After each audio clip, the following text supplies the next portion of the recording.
Welcome back into the GSMC Sports Podcast, brought to you by the GSMC Sports Network, as we are now going to continue on with our previews for every NFL team. This week we are doing the NFC South, and we have the New Orleans Saints for you today.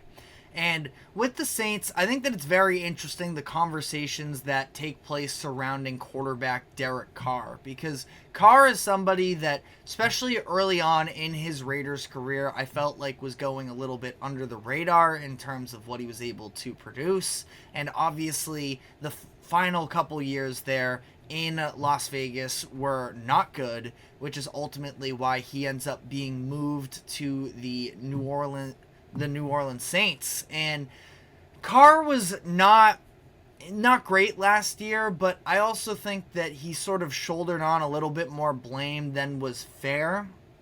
Ultimately, there is a lot of youth surrounding him at the skill positions and the offensive line.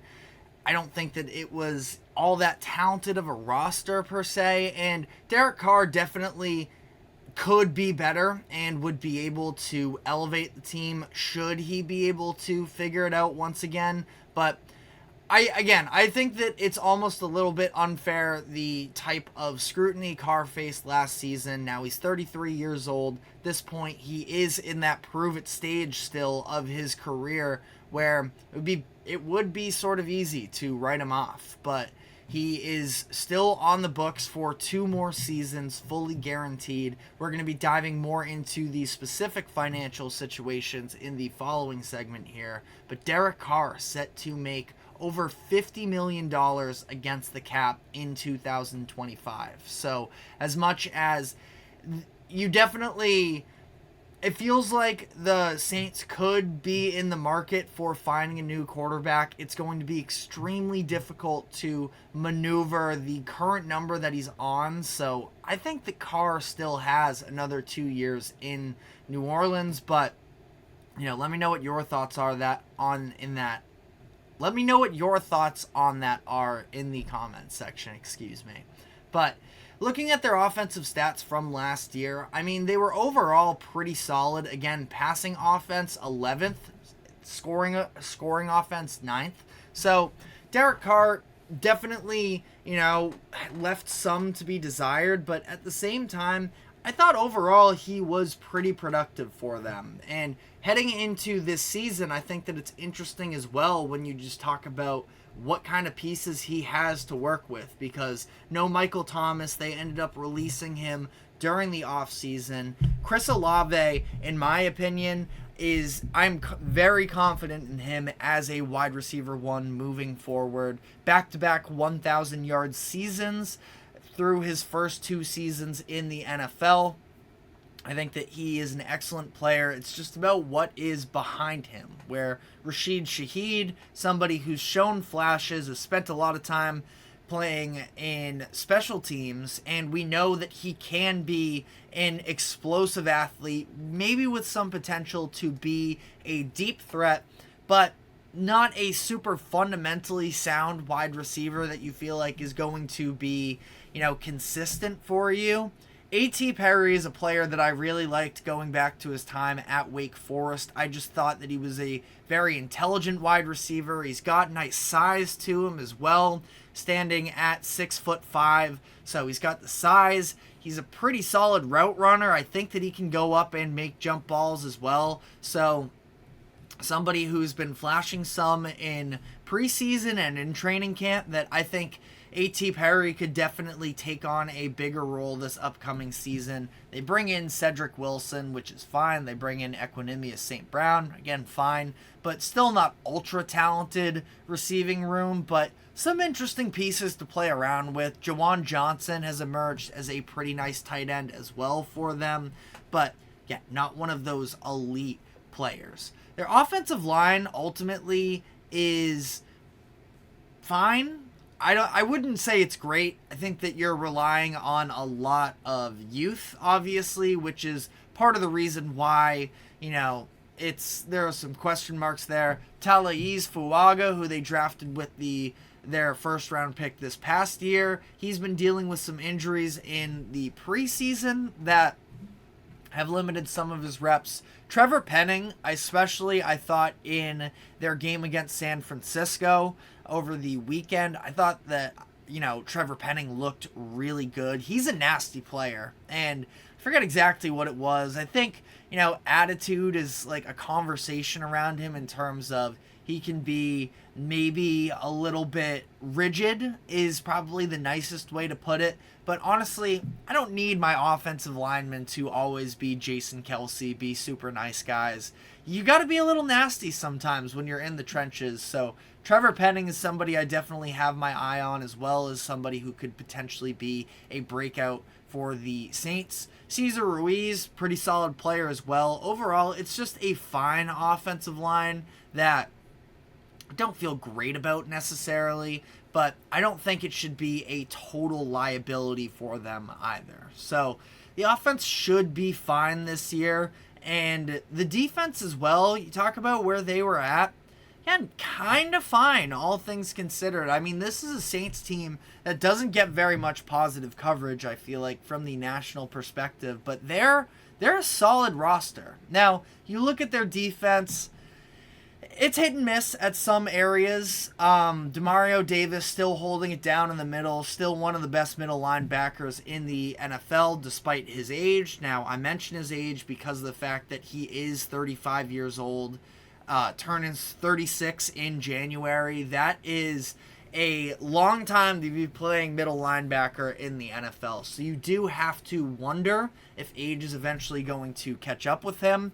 And that's kind of the sentiment for a lot of their cornerstones on defense, where you can say that about Demario Davis, Cameron Jordan, also sort of, he's already, I think, started to hit the decline, but, also 35 years old, last year put together one of his least productive seasons in his career, but again, makes sense considering the age. Now, obviously, Carl Granderson on the opposite side of him emerging has been a big difference maker for this Saints team as well. So, not to say that they haven't been able to at least develop other talent across from him, but Cam Jordan, another one of those aging, key defensive players for them, and that's the case on all three levels as well, with Tyrann Mathieu also still very productive for them, keeping his name in the conversation for top 10 safeties in the NFL,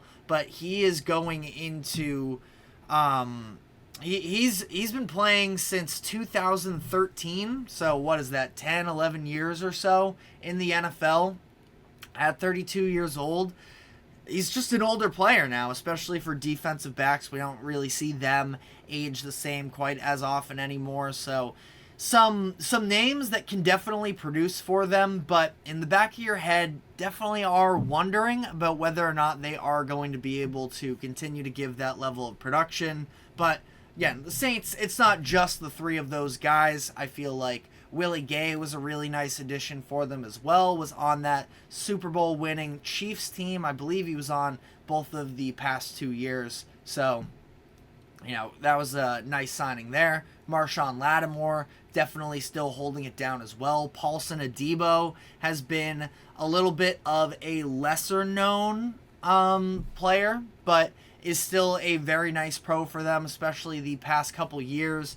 They also got Kool-Aid McKinstry, able to draft him 41st overall in the second round this past year. McKinstry was definitely in conversations of being a first rounder for a lot of these seasons, so being able to snag him when you do, I think that's a really nice pickup for the Saints. Tyrann Mathieu is one half of the safety conversation. I don't love the options on the other half. Right now, Jordan Hoden is one option. Jonathan Abram, who they ended up bringing back this past year on a new deal because he was able to step up for them down the stretch of the season. Maybe this is finally when he breaks out, a former first-round pick from 2019. But overall, it's a solid roster. It's definitely not great, but I think that they do still, especially in this NFC South, have a real chance to compete as they did last year. I believe they won 9 games last season and were in it until the very end. But looking at their schedule for this upcoming season, they have the 5th easiest strength of schedule according to Sharp Football Analysis. So they're definitely going to have some chances in front of them. Key out of division games, I'm looking at home against the Eagles week 3. In Kansas City week 5 is obviously a tough one. At home, week 11 against the Browns is one that definitely piques my interest as well. I know Browns aren't necessarily one of the world beaters, but a very good team. Another very tough team, as are the Saints in their, history, especially the Browns coming off the season they had. Saints in their history of being a physical defense. Cam Jordan, I just mentioned that he's older now, but I think he still has that same nastiness. He was just on the Mina Kimes show talking about how much he hates the Falcons. I still think that he has that mental edge to him that the Saints are going to be able to be physical with anybody. And then last out of division game in terms of toughness that I'm looking at is in Green Bay week 16. That's coming right at the end of the season as well. Could be a crucial one for the playoff crunch. But one other game I wanted to highlight, not for level of difficulty, but just sort of legacy of the franchise and legacy of a former big part of the franchise, is week 7 at home. The return of Sean Payton to the Superdome on opposing sidelines, now with the Broncos. Broncos at Saints week 7. Definitely one that Sean Payton has circled. Going to be a very interesting thing to watch how that plays out. But ultimately, the Saints are going to have their opportunities. They're not the most talented roster in the league, but their line is at 7.5, and I see the Saints, I wouldn't say easily necessarily, especially because it's going to come very much so down to Derek Carr and what he looks like, but I think the Saints should comfortably be able to cover the over. And I have them winning 9 games this year, going 9-8. When I first went through the schedule, I actually had them at 10-7, but I did sort of rethink and knock them down. So 9 wins, that is in the mix 100% in this NFC South. The other day I gave the Falcons 10 wins. So to that point, it would be the Falcons number 1 over the Saints. But again, Saints are going to have their chances. Those head-to-head matchups are also going to be crucial. But let me know what your thoughts are in the comments section. I want to go a little bit deeper into the financial situation surrounding the New Orleans Saints and just talking about how this plays out for them in these next couple years. So we will be diving into that, but first, a quick break. Do not go anywhere. We will be right back.